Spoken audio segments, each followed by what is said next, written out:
Hi hello नमस्कार. आपल्या सगळ्या गोड ताईंचं, दादांचं, काकांचं, काकूंचं आणि अगदी सगळ्या आपल्या छोट्या छोट्या चिमुकल्यांचं सुद्धा अगदी मनापासून स्वागत करते आपल्या एका नवीन छोट्याशा ब्लॉगमध्ये आणि आपल्या यूट्यूब चॅनलमध्ये सुद्धा, ज्याचं नाव आहे सख्ख्या बहिणी सख्ख्या जावा. तर चला चाईंनो, छान अशा दिवसाची मस्त अशी सुरुवात झालेली आहे. मस्त असं सकाळ सकाळ चहा ठेवलेला आहे बाबांसाठी आणि स्वातीसाठी. त्यानंतर इथं छान असं डोशाचं पीठ मस्त फुललं आहे, भिजलं आहे अगदी मस्त. तर आमचं प्रमाण हेच आहे डोशाचं ताईंनो, कारण आज टिफिनमध्ये बनणार आहेत डोसे दोघांना सुद्धा. कारण ध्रुवला आणि रुद्रला दोघांनाही डोसा खूप आवडतो, पण गरम गरम पाहिजे, फक्त थंड म्हणल्याच्या नंतर खात नाही. आता टिफिनमध्ये पण घेऊन जाणार. टिफिनमध्ये थंड खायला आवडतं, पण घरी गरम गरमच आवडतं त्यांना. डोसे बनले की तिघं पण प्लेट घेऊन उभंच असतात, आर्यन, रुद्र आणि ध्रुव. पटापट तिघांना एक एक एक नंबर लावून द्यावे लागतात. गरम गरम असले की मग मुलं 3-3, 4-4 डोसे खातात कंटिन्यू. घरामध्ये हप्त्यातनं 2दा-3दा डोस्याचे पीठ आम्ही भिजायला घालत असतो. आता काय थंडीचे दिवस आहेत तर मस्त अगदी एकदा भिजून ठेवलं ना फ्रीजमध्ये तरी ते 2-3 दिवस आरामशीर जाते. म्हणजे ते हे होत नाही, आंबटपणा त्याच्यामध्ये जास्त येत नाही. ॲज इट इज जसंच राहतं. फक्त मीठ कालून नाही ठेवत मी त्याच्यात, नाहीतर मीठ का कालून ठेवलं तर मग ते थोडंसं काळपट पडतं किंवा मग त्याला थोडंसं असं पाणी सुटतं. त्याच्यामुळे जसं लागेल तसं सेपरेट भांड्यामध्ये काढून करून देत असते. शाळेतनं आल्यावरती पण खातात. तर आज मस्त असं व्हाईट पुलाव बनवावं म्हटलं. खरं तर त्याला गाजर वाटाणे असले की छान होतं, पण आज नाही आहे. पण आर्यनला खाऊ वाटला, म्हटलं मग चला सकाळ सकाळ गरम गरम बनवावं. तर सिंपल तेलामध्ये सगळे खडे मसाले टाकलेत, कांदा टाकलाय, अद्रक लसूण पेस्ट टाकली, परतून घेतलं. भरपूर अशा हिरव्या मिरच्या टाकलेल्या आहेत आणि भिजवलेला हा मसूर आहे. भिजवलेली मसूरची डाळ एक 10-15 मिनटं मी कोमट पाण्यामध्ये भिजवून ठेवली होती. ती डाळ याच्यामध्ये टाकले, छान असं फ्राय करून घेते. खरं तर याला गाजर छोटं छोटं कट करून टाकलं ना, गाजर, बीन्स, परत पुन्हा वाटाणा, तर इतका छान होता हा पुलाव. पण आता नव्हतं तर म्हणलं चला, आर्यन म्हणलं कसं पण कर, पण करच. म्हणलं बरं ठीक आहे, चल जाऊ दे, बनवते मग. तर छान असं मसूरचा अख्खा मसूर भिजलेला छान असा मी फ्राय करून घेतलाय. साईडलाच गॅसवरती गरम पाणी व्हायला ठेवलेलं आहे भांड्यामध्ये मी या पुलावामध्ये टाकायला. आणि मस्त अगदी होतो. व्हेज खाणाऱ्यांसाठी बेस्ट ऑप्शन आहे. कधीतरी काहीतरी चमचमीत खावं वाटलं पुलावामध्ये तर भारी आहे, मस्त होता हा पुलाव. कुठल्याही प्रकारचे मसाले मी याच्यामध्ये ॲड करणार नाहीये, फक्त हिरव्या मिरची आणि गरम खडे मसाले तेच टाकलेले आहेत. तांदूळ स्वच्छ करून साईडला मी चाळणीमध्ये ठेवले होते, जेणेकरून त्यातलं सगळं पाणी खाली निथळून जाईल. धुवून म्हणजे निसून त्याला छान असं धुतलं आणि चाळणीमध्ये ठेवले. कशासाठी तर ते पुढं तुम्हाला दाखवते, कारण त्याच्यामध्ये पाणी नाही पाहिजे. तर आता हे सगळे धुतलेले तांदूळ आहे ना, मी काय करणार आहे, ह्या कुकरमध्ये टाकून देणार आहे. आणि कुकरमध्ये टाकल्याच्या नंतर याला एक चांगलं 8 ते 10 मिनटं मस्त असं भाजून घेणार आहे, अद्रक लसूणच्या पेस्ट बरोबर आणि जे पण बाकी आपण खडे मसाले टाकलेत ना त्याच्याबरोबर. तर कोलम राईस जो आहे त्याचा हा पुलाव एकदम छान मऊसूत होतो, फक्त पाण्याचं प्रमाण व्यवस्थित पाहिजे. आता मी काय केले, 3 ग्लास तांदूळ घेतले होते. जिथं मी 3 ग्लास तांदूळ घेतलं त्याच ग्लासाने पलीकडं 6 ग्लास पाणी मी गरम व्हायला ठेवलेलं आहे. म्हणजे 1:2 असं प्रमाण वापरायचं. इथं 3 ग्लास तांदूळ घेतले मी, स्वच्छ धुतले, चाळणीत साईडला निथळायला ठेवले होते, म्हणजे त्याच्यामध्ये पाणी नाही राहिलं पाहिजे. आणि इकडं त्याच ग्लासाने पुन्हा 6 ग्लास पाणी गरम व्हायला साईडला ठेवलेले आहे. त्याला बारीक गॅसवरती मी 8 ते 10 मिनटं हा तांदूळ छान असा सगळे जे आपण टाकलंय त्याच्यामध्ये परतून घेणार आहे, फ्राय करून घेणार आहे. मधनं मी याला हलवणार आहे, नाही तर लागायची शक्यता आहे. आणि बघा इथं छान असं 8 ते 10 मिनिटात मस्त असं सगळं फ्राय झालेत, तांदूळ भाजले गेलेले आहेत. सगळे जे खडे मसाले होते, मसूर सगळे एकजीव झालेला आहे. म्हणजे जे खड्या मसाल्यांचा जो फ्लेवर आहे ते प्रत्येक तांदळाच्या दाण्यांमध्ये उतरतो. तर पाणी पण तिकडं गरम झाले पहा. आता मी पाणी याच्यामध्ये हे टाकून देते सगळं. 3 ग्लास तांदूळ, 6 ग्लास पाणी घेतलेलं आहे मी इथं. मोठी विलायची, छोटी विलायची, शहाजिरे, दालचिनी, तेजपत्ता, लवंग, मिरे असा सगळा थोडा थोडा मसाला मी याच्यामध्ये टाकलेला आहे. आता मी याच्यामध्ये शेवटी टाकणार आहे पहा एक सिक्रेट. याच्यामध्ये आता सगळ्यात जर वाटाणे टाकायचे असले तर वाटाणे पण शेवटीच टाकायचे, कारण अगोदर टाकले तर ते थोडेसे हे होतात. टोमॅटो आणि वाटाणे बरोबर टाकायचे. आता सगळा मी टोमॅटो याच्यामध्ये टाकून देते. टोमॅटो टाकल्याच्या नंतर याच्यामध्ये मी एक मस्त असा मसाला टाकणार आहे, ज्याने मस्त असा फ्लेवर येतो. मसाला म्हणजे कुठला, किचन किंग जो मसाला असतो तो थोडासा फक्त फ्लेवर येण्यासाठी, किंवा मग गरम मसाला जो असतो तो. तर इथे मी 1 चमचाभर छोटा गरम मसाला इथे मी टाकून दिलेला आहे. आता छानपैकी मस्त हे मिक्स करून घेते मीठ टाकून, आणि 3 शिट्ट्या याच्या काढून घेतल्या की छान असा मस्त पुलाव होतो. पण कुठलाही पुलाव आपण बनवला याच्यामध्ये हळद वगैरे लाल तिखट काही टाकलं नाही.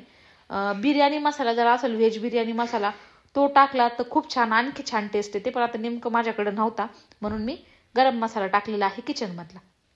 तर आता याचं मी 3 शिट्ट्या होऊ देणार आहे. तोपर्यंत आता इकडे बाकीची तयारी करते, कारण आज किचनमध्ये भरपूर कामं आहेत. तूप बनवायला घ्यायचंय, लाडू बनवायचे, असे बरेचसे कामं आहेत. आज काम थोडंसं पटकन आवरलंय, तर बाकीचे कामं काढावं म्हटलं. एक्स्ट्रा टाइम आहे आज तोपर्यंत, नाही तर मग बाकीच्या कामांना परत वेळ मिळत नाही. आज स्वयंपाक थोडा कमी होता, तर म्हणलं चला मग बाकी कामं करून घ्यावं पटपट. तर आठवडाभराची चांगली साय साचलेली आहे दुधाची मलाई. तर म्हटलं आज तूप बनवून घ्यावं, तर तीच तुपाची तिथं तयारी चाललेली आहे. आता तूप जितकं खायला छान वाटतं, घरचं तूप म्हणायला एक छान वाटतं, पण तितकंच त्याची ती भांडे असतात ना, घासायला खूप त्रास होतो. आणि त्यातले तर आता थंडी म्हणल्यानंतर थंडीमध्ये तर अवघडच आहे भांड्यांचं. पाण्यातल्या कामाचं अवघड आहे, धुणं झालं, भांडी झालं थंडीच्या दिवसांमध्ये, कारण तेवढीच कडक थंडीच पडलेली आहे कडाक्याची. तर चला भरपूर असं पाणी त्या याच्यामध्ये मी टाकून घेतलं. थंडीच्या दिवसामध्ये तूप निघाला काही प्रॉब्लेम येत नाही, निघतं पटकन. पण गरमीमध्ये अजिबात तूप व्यवस्थित होत नाही. किती वेळ आपल्याला ते लोणी काढायला जातं. थोडंसं थंड पाणी टाकलं तर होतं उन्हाळ्यात, पण आता थंडीमध्ये पटकन होऊन जाणार आहे हे. तर मिक्सरलाच करते मी, हाताने वगैरे नाही फेटत बसत, मिक्सरमधनंच काढून लगेच पटकन होत असतं. तर याच पद्धतीने मी तूप करते. आता कुणाची कशी पद्धत आहे मला माहिती नाही. अगदी 1 ते 1.5 मिनिटं फिरवल्याच्या नंतर लगेच पहा लोणी सगळं वरती आलेलं आहे. थंडीत पटकन होतं, मी तेच अगोदर पण म्हटलं. बाकी सीझनमध्ये थोडासा प्रॉब्लेम येतो तूप बनवायला, उन्हाळ्यामध्ये तर भरपूर प्रॉब्लेम येतो. तर आता एका चाळणीमध्ये मी हे सगळं काढून घेते, म्हणजे ते ताक वेगळं होऊन जाईल खालचं, आणि लोणी सगळं वरती होऊन जाईल. आता हे जे दूध आहे हे फ्रेश आहे. आमच्या इथं गाया म्हशी वाले म्हणजे शेतकरी भरपूर आहे, तर त्यांच्याकडनं आम्ही आणतो. आणि मग थोडंसं रोजची साय त्याची काढून ठेवतो. 2 लिटर दूध आणलं की मग त्याची बरीचशी साय निघती. म्हणजे अगोदरचा लेअर आम्ही सकाळचा काढत नाही, तो ॲज इट इज तसाच हे करतो, संध्याकाळचा काढतो. कारण आहे ना 2 लेअर दुधाला निघतात. मग एकदम पण आपण सगळीच साय काढली तर ते असं होतं की मग मुलांच्या पोटात काय जायचं सगळं साय काढून दूध द्यायची म्हणल्याच्या नंतर.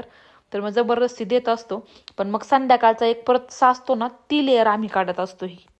तर अंदाजे अर्धा किलो तूप व्हायला पाहिजे. अर्धा किलोपेक्षा थोडंसं कमी, म्हणजे पावशेरचं थोडंसं वर आणि अर्धा किलोच्या पेक्षा थोडंसं कमी व्हायला पाहिजे. तर मग आता इथं सगळ्या भांड्यात मी काढून घेतलंय. आता सगळीकडे तूप बनायचं म्हणलं की त्याचा वास पण खूप हे होतो, इकडं तिकडं सांडलेल्या, परत भांडे पण भरपूर पडतात, इकडं तिकडं सांडतंच उडतंच, किती आपण काळजी घेतली तरी. पहिले पुसून घ्यावं म्हणलं, कारण त्याचा वास खूप खराब येतो. तूप केल्याच्या नंतर चांगला येतो, पण जोपर्यंत ते भांडे वगैरे बाहेर घेऊन नाही जात तोपर्यंत सगळ्या किचन कट्ट्यावरती वास येतो सगळीकडं. म्हणून ते पुसून घेते मी, कारण मला पर्सनली तो वास आवडत नाही सगळा. कारण ते 8 दिवस आपण ती साय ठेवतो, कधी कधी 15 दिवसही ठेवतो, आणि ते खराब झाल्याच्या नंतर म्हणजे असा वास त्याचा वेगळाच येतो खराब झाल्यासारखा. पण ते ॲक्च्युली खराब नसतं, आपण साठवून धरतो ती साय, म्हणून त्याचा तसा वास येतो. म्हटलं मग अगोदर पुसून घ्यावं, म्हणजे बाकी कामामध्ये मन लागन मग. नाहीतर मग सगळं चिडचिड होऊन जाते. मग किचन कट्टा जर खराब असला तर कामामध्ये मन लागत नाही. तरी तर सगळं काढून घेतलंय मी. ताक सगळं साईडला फेकून दिलं, आणि कढी करायजोगं नव्हतं ते, थोडंसं असं तुरटसर लागत होतं, त्याच्यामुळे मी काढून दिलं ते. आणि इथं तूप व्हायला ठेवलंय. आता याच्याकडे काय पाहायचं नाही, कारण मी मोठं भांडं ठेवलेलं आहे. मोठं भांडं जर डीप ठेवलं ना तर ते उकळी जात नाही. तर तूप जर जास्त असलं आणि भांडं जर डीप नसलं तर त्याच्यामध्ये मग 1 चमचा घालून ठेवावा लागतो, नाही तर ते उतू जातं. मला बराच वेळा अनुभव आहे, म्हणून मी आज हा मोठाच डोंगा ठेवून दिला डायरेक्टली. आता याला काय पाहायची गरज नाही मला. चांगलं 20 ते 25 मिनटं बारीक गॅसवरती. तोपर्यंत आता बाकीची कामं पटपट करून घेते, कारण हे आरामशीर उकळी यूज तर 20, 25, 30 मिनटं याला लागणारच आहे. आता छान असं सुगंध येण्यासाठी मी याच्यामध्ये टाकते 2 विलायची. खरं तर आम्ही अगोदर टाकत नव्हतो, पण एकदा तुपाचा व्हिडिओ शेअर केला तर एका ताईंनी कमेंट केली होती, काय म्हटलं तुळशीचे पानं टाका, कुणी काय त्याच्या पद्धतीने ज्याने त्यांनी सजेशन दिले. पण तुळशीचे पानं तर नाही, पण याच्यामध्ये मी 2 विलायची टाकून देत असते, जास्त नाही. आपोआप त्याचा इतका छान असा फ्लेवर म्हणजे उतरतो विलायचीचा तुपामध्ये, आणि वास पण छान येतो. वरती आले तोपर्यंत म्हणलं वरचं रूमचं आवरून घ्यावा, क्लिनिंग करून घ्यावा. तर बाथरूममध्ये हँडवॉश संपलेलं होतं, म्हटलं ते सोडून घ्यावं अगोदर आणि मग बाकीचे कामं करावं. कारण बेडरूममध्ये पण आवरायला कपडे वगैरे सगळे अस्तव्यस्त झालेले असते, तर अर्धा पाऊण तास जातोच, म्हणजे अर्धा पाऊण तास जातोच बेडरूममध्ये पण सगळं नीटनाटकं ठेवायचं म्हटल्याच्यानंतर, कपडे वगैरे सगळं आवरून. कारण आज लाडू बनवायला घ्यायचे होते आणि मग थोडंसं लवकर उठलो, म्हटलं पटपट पटपट आवरून होईन सकाळ सकाळ. कारण काय आहे की लाडू बनवायला वेळ भरपूर लागतो, ते सगळ्या काही गोष्टी भाजून घ्याव्या लागतात. पेशन्सफुली बनवल्याने कुठलीही गोष्ट चांगली होते. आणि मग मुलं आल्याच्या नंतर दुसरे काही कामं होत नाहीत. मग लाईव्हचं चालतं स्वातीचं, खाली मी मुलं आली की खाली येत असते, मग त्यांचं खाणं पिणं भरपूर काही चालतं. मग संध्याकाळी एक तर 12च्या पुढे वेळच मिळत नाही, काय असेल ते 12च्या आतमध्येच एक्स्ट्रा जे पण कामं आहेत ते. तर म्हटलं करून घ्यावं, मग पटकन वेळ मिळणार नाही, रोज उद्यावरती ढकललं की तसंच राहून जाईल. आता मी आले, मी तूप हलवलं, एक चमचा काढला, स्वाती आली, स्वातीने पाहिला नाही मी चमचा काढलेला, तिने दुसरा चमचा काढून परत तूप हलवलं, म्हणजे डबल भांडी. पण त्याला कधी कधी दोघींच्या घोळांमध्ये होतं. तर तिकडं साईडला परत मी छोट्या गॅसवरती तुपाचं भांडं ठेवून दिलंय आणि इकडं घेतले मस्त असे बायोटिनयुक्त लाडू बनवायला. त्याचे खूप सारे फायदे आहेत ताईंनो. आता याच्यामध्ये जे जे इन्ग्रेडियंट्स मी टाकणार आहे ते सगळे अगदी हेल्दी आहे. लहानांपासून मोठ्यांपर्यंत म्हातारी माणसं कुणीही याला खाऊ शकता. केसांसाठी अगदी रामबाण इलाज आहे ह्या लाडूंचा. म्हणजे केस आता थंडीमध्ये केस गळती भरपूर प्रमाणात होती, स्किन आपली ड्राय होती, त्यासाठी नक्की घरामध्ये बनवून ठेवा. एक लाडू जर रोजचा खाल्ला त्याचे खूप सारे फायदे आहेत. कंटिन्यू आहारामध्ये पाहिजे. तर गेल्या वर्षी आम्ही बनवले होते, पण याच्यामध्ये काही काही वस्तू आम्ही टाकल्या नव्हत्या. पण आता ह्या वर्षी त्याच्यामध्ये मी आणखी 2-3 वस्तू अशा ॲड केलेल्या आहेत की त्याचे भरपूर फायदे आहेत. आता हे टाकलेलं आहे मी. तुम्ही म्हणत असाल ताई हे काय आहे, तर हे आहे, तर मी स्पेशली केसांसाठी बनवते. तर हे आहे चिया सीड्स, जे वेट लॉससाठी अत्यंत उपयोगी आहे. आपण पाण्यात भिजून पण पितो. पहा, मी कायम चिया सीड्सबद्दल बोलत असते की मी भरपूर प्रमाणात त्याचा वापर केलेला आहे वेट लॉस जर्नीमध्ये. तर हे पावशर चिया सीड्स आहेत. आता हे कालच निसून वगैरे आम्ही परत, म्हणजे दुकानातनंच आणताना पावशरच आणलं होतं आणि निसून वगैरे कॅरीबॅगमध्ये ठेवून दिलं होतं. कारण कधी कधी त्याच्यात खडे वगैरे येतात ना, त्यामुळं. बाकी स्वच्छ असतं तर ठीक आहे, पण कधी जाळी खडं कधी कधी असले तर मग ते उगाच नको एवढे लाडू मेहनत केलेली वाया जायला, म्हणून कालच रात्री निसून वगैरे ठेवून दिले ते. आता इथं घेतलेली आहे मी पावशर हावरी. पहा, हावरीसुद्धा बारीक गॅसवरती मी छान अशी परतून घेणार आहे, चांगला खमंग वास येईपर्यंत. सगळे जे इन्ग्रेडियंट्स आहेत ते सगळे मी बारीक गॅसवरतीच भाजून घेणार आहे, जेणेकरून छान असं आतपर्यंत ते भाजले जातील. तर सगळ्याचे फायदे मी तुम्हाला पुढे सांगते ताईंनो. आता मी काय केले, पावशर चिया सीड्स भाजल्यात, पावशर हावरी भाजली. आता याच्यामध्ये मी टाकणार आहे पावशर फ्लॅक्स सीड्स म्हणजे जवस. आपण इंग्लिशमध्ये त्याला फ्लॅक्स सीड्स म्हणतो आणि मराठीतून त्याला जवस म्हणतो. तर हा पावशरच जवस आहे. तर मोजून असं डायरेक्ट दुकानातनं जरी आणलं तुम्ही पावशर अर्धा किलो तरी जमणार आहे. आता एवढं नसलं तर त्याच्यामध्ये एक छोटीशी काडी निघली. तर हा जवस सुद्धा चांगला तडतड आवाज येतो याचा. छान असा बारीक गॅसवरती मी मस्त खरपूस भाजून घेणार आहे. जाळायचा नाही कुठलाही पदार्थ, जळाले की मग लाडू पण कटकटसर लागणार आहे. आणि खरं तर जवसाचे लाडू ना फार छान लागतात खायला. खाल्लेला पण जवस खूप चांगला असतो आणि केसांसाठी तर अत्यंत उपयोगी. तर जवस इथे पावशर टाकलाय मी, छान असा मस्त भाजून घेते. तर जवस भाजून साईडला काढला. त्यानंतर मी याच्यामध्ये टाकते पावशर सनफ्लावर सीड. तर सनफ्लावर सीडसुद्धा खूप इफेक्टिव्ह असतात केसांसाठी, स्किनसाठी. त्याचा सुद्धा जरूर सगळा म्हणजे तुम्ही वापर करा जर बनवाल हे लाडू कुणी पाहून तर. आणि ज्या कुणी ताई केसांसाठी बनवत असाल तर हे सगळे इन्ग्रेडियंट्स टाका, याच्यातला एक पण स्किप करू नका. आता आम्ही दरवर्षी बनवतो तर मी याच्यामध्ये काय नव्हते टाकत, चिया सीड्स नव्हते टाकत मी याच्यामध्ये आणि जवस नव्हते टाकत. बाकी हे सगळे पदार्थ टाकायचो. सनफ्लावर सीड्स असेल तर टाकायचो, नाही तर नव्हतं टाकत. आपण फक्त फोकस कशावरती करतो, काजू, बदाम, मनुके, खजूर म्हणजे ड्रायफ्रुट्सवर करतो. तर मग ते न करता याच्यामध्ये मी बरेचसं असं काही ॲड केलेलं आहे जे खूप हेल्दी आहे आपल्या हेअरसाठी, केसांसाठी. ते हे सुद्धा मी छान असं भाजून घेते. त्यानंतर याच्यामध्ये मी टाकत आहे अत्यंत उपयोगी वस्तू म्हणजे भोपळ्याच्या बिया, पंपकिन सीड्स. तर हे पंपकिन सीड्स जे आहेत ते वेट लॉससाठी सुद्धा एकदम भारी आहेत. रोज जर आपण 3 ते 4 चमचे हे पंपकिन सीड्स खाल्ल्या, भोपळ्याच्या बिया, तर वजन कमी करण्यासाठी सुद्धा अत्यंत उपयोगी आहे. दुसरी एक गोष्ट, ज्या लोकांना कोलेस्ट्रॉल आहे, ज्यांचं कोलेस्ट्रॉल एक खूप म्हणजे वाढलेलं आहे, त्यांना सुद्धा रोजचे जर तुम्ही असे हातामध्ये जर असं आपल्या तळ हाताच्या ओंजळीत असे येतात ना 4 चमचे पकडून चाला, एवढे जरी जाता येता खाल्ले ना तरी पण कोलेस्ट्रॉल गोळी घ्यायची गरज लागणार नाही, गायब होऊन जाईल डायरेक्ट कोलेस्ट्रॉल. इतकं ताकदवर आहे हे भोपळ्याच्या बिया. ज्यांना आहे नक्की ट्राय करून पहा, 1-2 महिन्यातच म्हणतात ताई खरंच आमचं कोलेस्ट्रॉल कमी झालं. जसं शुगरचं औषध सांगितलं ना तसं हे भोपळ्याच्या बियाचं औषध आहे. कारण आमचे बाबा जेव्हा होते ना ते काय करायचे, लाल भोपळ्याच्या बिया अशा रानामध्ये स्पेशल लावून द्यायचे ते रानामध्ये, का तर हे औषध द्यायला, आणि मग याची बारीक पावडर वगैरे करून ते लोकांना द्यायचे कोलेस्ट्रॉलसाठी. तर मग ट्राय करून पहा, खूप इफेक्टिव्ह आहे. ते भाजून घेतल्याच्या नंतर याच्यामध्ये मी बदाम ॲड केलेले आहेत पहा. तर बदामसुद्धा बारीक गॅसवरती चांगले मस्त भाजून घेणार आहे मी. आणि नेमकं काजू पाहायला गेले तर काजू संपले होते, थोडेसेच निघले, ते पण रोस्टवाले होते, थोडेसे साल्टी. तर मग घेतले, म्हटलं असू द्या, मला वाटलं आहे, आणि ते संपलेले निघाले. तर चालतं थोडंसं प्रमाण इकडं तिकडं जरी झालं तरी. इकडं तूप उकळते पहा, सगळं माझं भाजून झालं तरी इकडं तुपाचं उकळायचं काम चालू आहे. याच्याकडे मी ठेवून दिलं, पाहिलंच नाही, कारण भांडं मोठं होतं, त्यामुळे म्हणलं टेन्शनच नाही. मधनं एकदा दोनदा फक्त हलवलं होतं जळकटणं लागण्यासाठी. तर पहा इथे सगळं मी व्यवस्थित असं भाजून घेतलेलं आहे. तर आता बदामापासून काय मिळतं, तर बदामापासून आपल्याला विटॅमिन ई आणि बायोटीन मिळतं. काजूपासून काय मिळतं, झिंक आणि कॉपर मिळतं आपल्याला काजूपासून.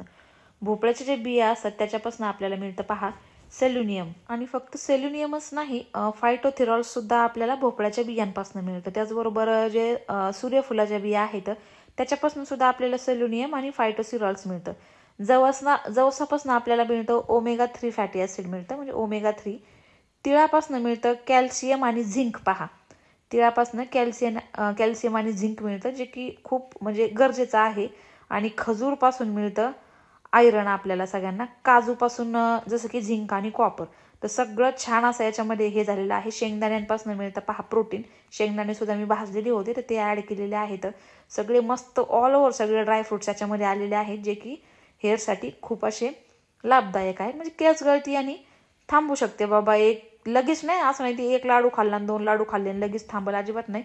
थोडासा वेळ लागू शकतो हे होण्यासाठी, पण ओव्हरऑल म्हणजे आपल्या बॉडीसाठी पण चांगलं आहे, स्किनसाठी पण चांगलं आहे. थंडीमध्ये मुलांना दिल्याने भारीच आहे, तर आपण ते खाऊ शकतो. तर चला, त्याच्यानंतर बघा सगळं आवरलंय, आणि आवरल्याच्या नंतर परत एक काम काढलंय. आज ताईनी काय म्हणले, आज आपण यांना लाडू बनवू. तर तिला म्हणलं होतं नंतर करू, पण ती म्हणली नाही, मग नंतर राहिलं का राहूनच जातं सगळं, तर मग ते तडाफडी होऊन जाईल म्हणली सकाळ सकाळ, तर मग करून टाकू. त्याच्याच चाललंय. इकडे तूप झालं ना थंड, गाडी तूप आज सगळंच घेतलंय बनवायला. आता या तुपात थोडंसं वापरून बनवू. हा, कारण की रात्रीचा स्वयंपाक होता, जरा स्वयंपाक कमी करायचा होता, मग रात्रीचा होता. मग म्हणलं चला, म्हणजे भाज्या वगैरे होत्या, म्हणलं मग कसं रात्रीच्या असल्यावर आम्ही सकाळी ते खात असतो, टाकून देत नाहीत. हा, पोरांपुरती टिफिनला केली आणि तेवढंच. तर मग म्हणलं चला आज मग ते नाही तर मग एक्स्ट्रा काम होते, असं कवा झालं बी पाहिजे बरं का.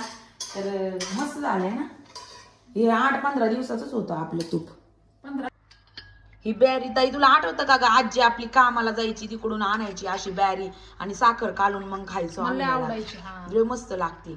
म्हणजे जास्त जळकटलेली असायची बघ, ब्राऊन ब्राऊन. हे आपण जास्त होऊन नाही दिली, जास्त होऊन नाही दिलं. आमचा रुद्र लय शौकिंग आहे तुपासाठी, जास्त बाकी नाही कुणी, पण रुद्र आणि दाजी मग कधी मधी त्यांना आठवण आली का लगेच म्हणत असं तूप घे रे, मग घेत असते वरण भाताबरोबर वगैरे.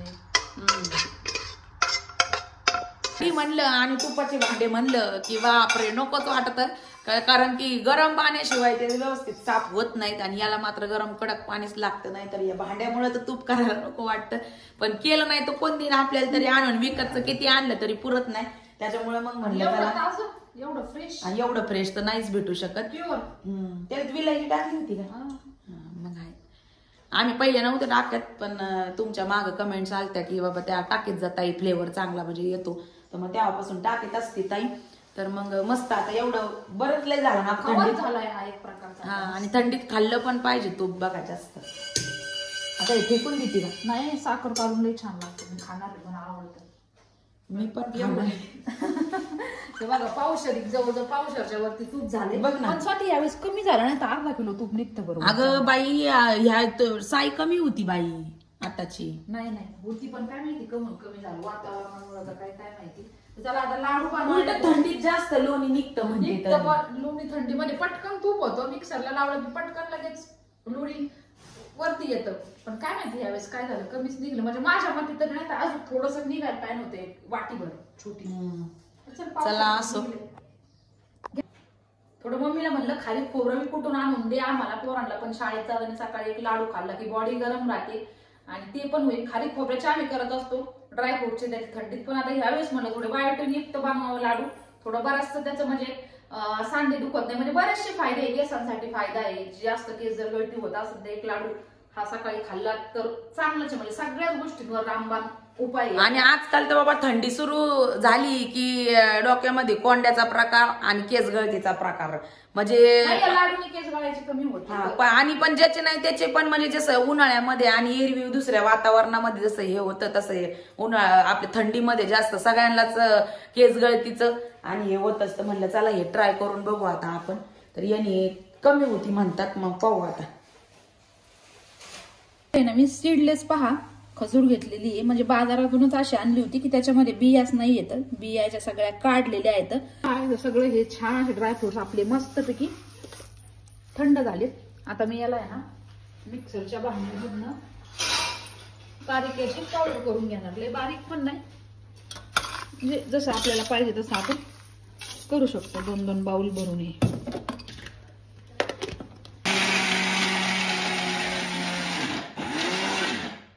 हे बघा, मस्त अशी बारीकेची फाईन पावडर बनवून घेतली मी. थोडस जाडसर, जास्त नाही, कारण जास्त बारीक ते होणार पण नाही, पण एवढं ठीक आहे, मस्त अगदी. ताटकुड आहे का?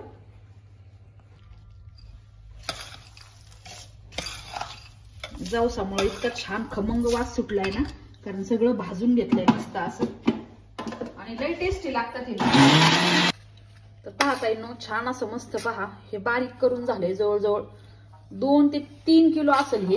आणि खजूरचे 2 पॅकेट होते माझ्याकडं, एक काळी खजूर होती आणि एक ही लाल खजूर होती फ्रीजमध्ये आणलेली आमच्या इथं बऱ्याच दिवसाची, चांगले 8-15 दिवस झाले, मग तीच वापरली मी. काय बाजारातून आणली नाही ही, कारण ते मग आणायची, फोडायची, त्याच्यातलं ते सगळं काढायचं, त्यामुळे मग हे असे सीडलेसच हे आणत असते. कारण त्याच्यामध्ये जर ते बिया असल्या ना तर पोरं खायला कानपूस करतात, नको म्हणतात, त्याच्यामुळे आणताना आम्ही अशीच आणत असतो की ज्याच्यामध्ये बिया नाही येत. हे आता मी मिक्सरला खजूर बारीक करून घेणार आहे. थोडी थोडीच करावं लागेल, नाही तर व्हायचं भांड खराब. नाही, थोडी थोडीच करते. हे पहा अशा पद्धतीची बारीक झाली आता ही. आता खजूर मध्ये असं घेताना थोडा ओलावा पाहिजे ना, तर ही जी आहे ना ही एकदमच वाळलेली आहे, त्याच्यामुळे मला बांधायला थोडासा प्रॉब्लेम येईल मला असं वाटतंय. पण ही एकदम अशी ओली खजूर आहे, तर मग याने काय मला प्रॉब्लेम येणार नाही. तर इथं पहा सगळी खजूर मी बारीक करून घेतली आहे. घरी बनवलेलं मस्त तूप टाकते याच्यामध्ये. थोडंसं मी तूप ज्याला नाही आवडत ते नाही टाकलं तरी बरं, म्हणजे नाही टाकलं तरी चालेल, पण मी थोडं टाकते आता. फ्रेश बनवलेलंच आहे घरी, तर छान असं हाताने मस्त एकत्र कालून घेते हे सगळं. अजून तूप लागणार आहे टाकून थांबून, कारण कमीला विलाज आहे, जास्तला विलाज नाहीये. कमी टाकलं तर परत टाकता येतंय, कमी पडलं तर. पण एकदाच आधीच जर जास्त झालं ना तर मग ते अवघड आहे, परत बसवावं लागेल. त्याच्यात काय काय कालवत ते प्रमाण चुकणार, टेस्ट बिघडणार. चला झालंय मस्त मिक्स सगळं, तूप बीप टाकून छान असं मस्त मिक्स झालंय. आता याची छान अशी पटापट लाडू बांधतोय दोघी. परत दुपारी लाईचा टाइम होईल नाही स्वाती, आवरून घ्यावा लागेल पटपट असं जेवण वगैरे करायचे. तर अरे रोज एक लाडू खावा लागेल बरं का जिमला जायच्या आधी. हा, नुसतं मांडुलो नंदीबाईला सारखा बुगु बुगु बुगु बुगु म्हणलं गेलं की डुग चालू. हा म्हणतो एवढ्यात येतच नाही गं नंदीबाई, पण खबर नाही काय माहिती बाई नंदीबाई राहिली का नाही काय माहिती. आपल्या तिथं नाही का मध्ये एक आला होता बघ आत्ता माग, ती 5 पायाची गाय होती ती. 5 पाय कुठे बघितलं का आर्यन तू नंदीबाई सिटी मध्ये? पाहिलं का आर्यन नंदीबाई? हा कधी पाहिला नाही? पाहिला आपण बघ पहिले. कसा असतो माहिती तुला, सजवलेला असतो लय मोठा, माहिती. आणि ते गुबू गुबू वाजवलं लागले की मांडली तो पाऊस पडेल का, आठवली की तुला गोष्ट? त्यांना नव्हती ऐकलेली. भोलानाथ पाऊस पडेल का? नाही भोलानाथ नाही, हा ते सांग भोलानाथ पाऊस पडेल काय, शाळेभोवती तळे सासून सुट्टी मिळेल का. ते नंदीबाईला विचारलं की ते मांड डुलवायचा पहिले, म्हणजे काही पण आपण विचारलं की आपली भविष्यवाणी ते मांड डुलवायचा, त्याच्यावरून ते हे करायचे.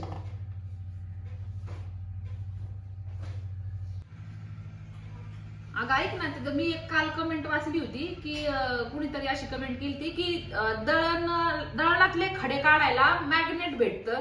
ते असलं त्या मॅग्नेट बद्दल कुठं मिळतं काय मिळतं, तर थोडंसं त्याच्याबद्दल आज कमेंट बॉक्स मध्ये सांगा, कारण मी अशी एक कमेंट वाचण्यासारखी झाली. ते दळणात असं फिरवलं की सगळे खडे किंवा मग काड्या सातू त्याला चिपटून येतात, सोनकिडे असं चिटकत म्हणते, असे काहीतरी स्टिक मिळते ती नुसती फिरवायची दळणातून, त्याला सगळं चिटकून येतं. म्हणजे इझी होतंय दळण. जिथं 2 तास 2.5 तास लागते दळणाला, म्हणजे जास्त खडे असले जास्त पायल्या जर असल्या तर मग वेळ लागतो. तर मग हे इझी होऊन जाईल. जर कुणाला माहिती असेल तर नक्कीच कमेंट मध्ये सांगा, म्हणजे आम्ही पण आणू आणि ज्या ताईंना माहिती नाही त्यांच्याशी पण शेअर करू. म्हणजे सगळ्यांनाच आपल्या युट्यूब फॅमिली मधल्या जेवढ्या ताई आहे सगळ्यांनाच या गोष्टीचा फायदा होईल आहे की नाही. म्हणजे नेमकं काय मला बघायचंय, कारण मी या गोष्टीबद्दल नव्हतं ऐकलेलं. मग म्हटलं चला कमेंट केली तर विचारून बघावं नेमकं कुठं. काल मी सर्च केलं बरं का, पण मला काही ते दिसलं नाही. अमेझॉन वरती, फ्लिपकार्ट वरती बघायचं बाकी आहे. बाकी कुठल्या शॉप मध्ये जर मिळत असेल तर नक्की सांगा, हे का नाही. पहिले जाऊन आणू बाई यांना आणायला लावली. कारण आमचं गहू ह्या बारीने जे भरलेत ना त्याच्यात खडे जरा जास्तच येतात. आणि गहू भरले पण आम्ही किती 3 पोते, म्हणजे त्या दोन्ही ज्या कोठ्या आहेत त्या गच्च भरलेल्या आहेत, झालंय असं ते. आणि मग दळण करायचं म्हणलं ना 1 ते 1.5 घंटा लागतोच, इतकी त्याच्यामध्ये खडे आहेत. त्याच्यामुळे ती जर स्टिक भेटली तर लय काम सोपं होईल. नाही भारी एकदम. 1-1.5 घंटा कशाचं भाई 2-2.5 तास जाते तरी होत नाही. ते खडेच तितके येतं, किती चाळून घ्या काही करा तरी नाही. काळे कुळकुळीच मग काळे जवस आहे त्याच्यामध्ये, जवस आहे. परत ते हे काळू होणारच, पण खायला किती पौष्टिक आहे. काळ काय बघ, ती प्रत्येक काळी गोष्ट काही वाईट नसते बाई. हा चांगलं काय. बघा आता दोघीकडून घेतलेत बांधून, तर मस्त पौष्टिक. आता एवढे संपल्यानंतर परत करणार आता आम्ही, आहे की नाही. कारण एवढं काय आता आपल्या घरामध्ये 8-10 दिवसाचं हे 10 ते 12 दिवस. तरी पण पोरं बघा चांगलं खायला नको म्हणते. आत्ताच आमचा बांधता विषय झाला. कुरकुरे चिप्स असं काही म्हणलं की मग आनंद त्यांना. आणि असं काही एखादा लाडू टिफिन मध्ये जर दिला ब्रेक मध्ये खायला की बघतो आता नाही. सकाळी आहे ना त्यांना टिफिन नाही समोर बसून खाऊ घालायचं. सकाळी मी उडी चालत खाली तिकडे कायम थंडी राहायची ना, खाली खोबऱ्याचे लाडू. मम्मी मला खाली खोबरं पाठवून दिलं का मग मी त्याचे लाडू बनवायचे, मम्मी पाठवून द्यायची. कारण तिथं गिरणीमध्ये दळून आणायचं वगैरे म्हणजे भेटतच नव्हतं, सोयी नव्हती. आपल्या इकडच्या नसतं प्रत्येक ठिकाणी. मग आणल्याच्या नंतर मी त्याच्यात ड्रायफ्रुट्स, बदाम, खजूर सगळे ड्रायफ्रुट्स टाकून त्याचे लाडू बनवून ठेवायचे. दोघांना पण शाळेत जायच्या आधी एक मी खाऊ घालायचे जबरदस्ती. तर आमच्या जरी काही ध्यानात नाही राहिलं ना तर मग मम्मी बरोबर आम्हाला आठवण काढून देत असते. कालच फोन केला होता, म्हणली बाई आता ह्या वर्षी तुम्हाला काही करायचं नाही, मग आता हळद ते तुम्हाला मीच देते म्हणली करून. कारण मग ती हळकुंड तिला म्हणजे कुणाच तरी निघली होती त्या शेजारी शेतामध्ये, तर मग फ्रेश हळकुंड कुटून बारीक करून त्याची हळद दळून आणली ना की मग बरंच काय काय करावं लागतं. तर मग ते चेहऱ्याला पण लावायला चांगली होती हळद. आणि कसं पण नाही का सगळ्या ज्याच्यावर घरगुती असल्याच्या नंतर मग टेन्शन राहत नाही. कसं भाज्यांमध्ये म्हणा सगळ्याच्यात वापरात येते. तर मग कालच म्हणली मग देते म्हणली मी करून. घ्यायची का तुम्हाला किती किलो घ्यायची सांगा. तिला म्हणलं घे तुझ्या मनाने आणि मग दे आम्हाला करून. तर म्हणली देते मग करून. आता सगळं आवरलं आमचं. आता जेवण करायचं. जेवलं एकदा की मग संध्याकाळपर्यंत नो टेन्शन. थेट संध्याकाळी 8-8:30ला जेवायचं. मग कधी कधी टाइम कधी 8:30 होते, कधी 9 होते. कामावरती डिपेंड असतं आमचं. जसं लवकर जसं काम आवरण तशा पद्धतीने. पण तरी पण आमचा 6-6:30चा टायमिंग आहे. आपला 7चा सॉरी. तर 7 ते 8 1 तासामध्ये स्वयंपाक. बरोबर 8 ते 9 1 तासात जेवण आणि भांडे 9ला एकदम सगळं ओके असं. पण कधी कधी हुकत आमचं टायमिंग नाही. आम्ही 7-7:30ला जेवायचं. आमच्या त्यांना लागायचं ना ते लगेच म्हणायचं झालं का लागा ना स्वयंपाकाला, करा ना स्वयंपाक असं म्हणजे घाई करायच्या. मग आम्ही पण मग लगेच पटकन करायचो. पण आता कसं लागायचं लवकर जेवायचं. खरं तर 7ला जेवल्याची सवय इतकी चांगली ना वजन मेंटेन राहण्यासाठी. बरेच दिवस मी 7 वाजता जेवण करायचे. 7:30च्या आत जेवण बिवण होऊन जायचं माझं. कारण झोपूस तर मग आपल्याला ते डायजेस्ट होतं छानपैकी मस्त. पण आता सगळं कामाच्या याच्यामध्ये कधी 8:30 होते, कधी 8, कधी 9 पण वाजते. अवघड आहे कामाच्या चक्कर. नाही आता परत टायमिंग फिक्स करणार आहेत आम्ही. करावं लागणार आहे काही. कारण एक टाइम असला ना शरीरासाठी चांगला आणि बरं होतं म्हणजे नाही का. जेवण 7ला जे माणूस करतं तर त्याचा कधीच आहे ना वजनाचा इश्यू येत नाही, कधीच नाही. वजन वाढत नाही. 7ला जेवण करून 9-10 आपल्याला झोपायला वाजते. बेडवर जाईपर्यंत सगळं आपलं म्हणजे डायजेस्ट झालेलं असतं जेवण. बरेच लोक आहेत पण अक्षय कुमारचं अजून सुद्धा रिटर्न येतं. ह्या वयामध्ये किती फिट आहेत ते. त्यांचा अजून पण जेवणाचा टायमिंग 7 वाजता आहे. झोपायचं टायमिंग 8 आणि सकाळी उठायचं टायमिंग म्हणजे सूर्य उगवायच्या आधी ते उठते. म्हणजे इतकं भारी त्यांचं रुटीन आहे. कसे आहेत ते अजून पण नाही. चला त्याच्यात कालव साखर. हा थांब साखर आणते, छान लागते ते खायला खाव्याला. पण आता थंडीचं घासा तर नाही पकडायचं. मग थोडंच खा आता, फक्त चव लागाय पुरतं.